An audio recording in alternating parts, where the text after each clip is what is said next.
достар, президентimiz Қасым-Жомарт Тоқаев осы жылды еріктілер жылы деп жариялағанына байланысты республика бойынша біз біргеміз акциясын одан әрмен жалғастыруға сот үкімі қосуда.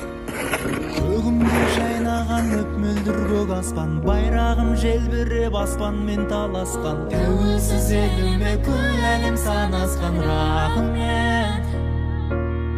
Байтақ бұл даламның бірлікпен бағасқан, алыспен тату боп жақынмен жарасқан. Кең пейіл халқыма құшағын кең ашқан, рахмет.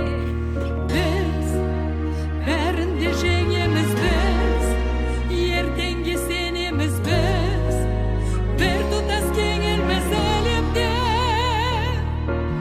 Біз бәрінде жеңеміз, біз Алматы облыстық соттың ұжымы